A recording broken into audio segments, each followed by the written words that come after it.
முல்லா ஒரு நாள் சூப் குடிக்க ஒரு வாசனையையே பணம் கொடுத்து வாங்கினார். ஆனால் கடைக்காரன் கோபத்தில் ராஜாவிடம் புகார் செய்தான். அப்புறம் என்ன நடந்தது தெரியுமா? ஒரு காலத்தில் முல்லா நஸ்ருதீன் வாழ்ந்த ஊர் பெரிய சந்தை, வியாபாரம், சிரிப்பு, சண்டை எல்லாம் நிறைந்த ஒரு ஊர். அந்த ஊரில் முல்லா என்றாலே எல்லோருக்கும் தெரியும். ஏனென்றால் அவர் எப்போதும் சிரிக்க வைக்கும் விதத்தில் பேசுவார். ஆனால் கடைசியில் அவர் சொல்வது ஒரு பெரிய உண்மையாக இருக்கும். ஒரு நாள் காலை முல்லா மிகவும் பசியாக இருந்தார். ஆனால் அவரிடம் பணம் இல்லை. அவர் தன் பழைய பையில் தேடினார். ஒரு சிறிய நாணயம் மட்டும் இருந்தது. அதுவும் ஒரு ரொட்டி வாங்கும் அளவுக்கு மட்டுமே. சரி, ரொட்டி வாங்கிக்கிட்டு சம்ஹாவ் பசியை அடக்கலாம் என்று நினைத்தார். அவர் சந்தைக்குச் சென்றார். அங்கே பெரிய பெரிய கடைகள், பழக்கடைகள், இனிப்பு கடைகள், தேநீர் கடைகள், எங்கும் கூட்டம். ஒரு சிறிய பேக்கரியில் ஒரு உலர்ந்த ரொட்டி வாங்கினார். அது சாப்பிட கொஞ்சம் கடினமாக இருந்தது. இதுக்கு கொஞ்சம் சூப் இருந்தா நல்லா இருக்கும் என்று முல்லா நினைத்தார். அதே நேரத்தில் பக்கத்திலிருந்த பெரிய உணவகத்தில் இருந்து அருமையான சூப்பின் வாசனை வந்தது. கோழி சூப், மசாலா சூப், காய்கறி சூப், எல்லா வாசனையும் காற்றில் கலந்து வந்தது. முல்லாவுக்கு இன்னும் பசி அதிகமானது. அவர் உணவகத்தின் கதவுக்கு அருகே நின்றார்.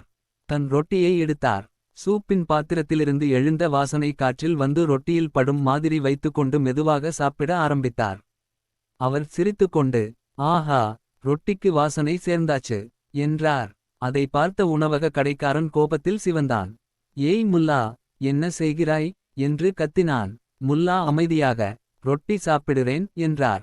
சூப்பின் வாசனையை பயன்படுத்தி சாப்பிடுறே, அதுக்கும் பணம் கொடுக்கணும் என்று கடைக்காரன் கோபமாக சொன்னான். அதை கேட்ட மக்கள் சிரித்தார்கள். வாசனைக்கும் பணமா என்று சிலர் கேட்டார்கள். ஆனால் கடைக்காரன் பிடிவாதமாக இருந்தான்.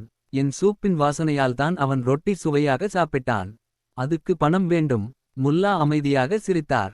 சரி, இதை ராஜாவிடம் கேட்போம் என்றார். அரண்மனை நீதிமன்றம். அடுத்த நாள் ராஜாவின் நீதிமன்றத்தில் பெரிய கூட்டம். ராஜா சிம்மாசனத்தில் அமர்ந்திருந்தார். கடைக்காரன் கோபமாக புகார் சொன்னான். அரசே, இந்த முல்லா என் சூப்பின் வாசனையை பயன்படுத்தி ரொட்டி சாப்பிட்டான். அதற்கு பணம் தர மறுக்கிறான். அரண்மனை முழுக்க சிரிப்பு. ராஜா சிரிப்பை அடக்கிக் கொண்டு முல்லாவை பார்த்தார். முல்லா, இது உண்மையா? முல்லா மரியாதையாக தலைகுனிந்து, அரசே, நான் சூப் குடிக்கவில்லை. வாசனை மட்டும் வந்தது. அதோடு ரொட்டி சாப்பிட்டேன். ராஜா யோசித்தார். ஆனா வாசனையை பயன்படுத்தினா இல்லையா என்றார். முல்லா சொன்னார், அரசே, நான் நீதியை ஏற்றுக்கொள்கிறேன். வாசனைக்கு பணம் கொடுக்க தயார். கடைக்காரன் மகிழ்ச்சியடைந்தான். அதுதான், பணம் வாங்கணும் என்றான். முல்லாவின் புத்திசாலித்தனம் பார்த்தார்கள். அவர் அந்த நாணயங்களை கையில் குலுக்கினார். கிளிங் கிளிங் கிளிங். நாணயங்களின் சத்தம் நீதிமன்றம் முழுக்க ஒலித்தது. பிறகு முல்லா நாணயங்களை மீண்டும் பையில் போட்டார். ராஜா குழம்பினார். முல்லா, இது என்ன? முல்லா சிரித்துக்கொண்டு சொன்னார். அரசே, கடைக்காரன் எனக்கு சூப்பின் வாசனை கொடுத்தார்.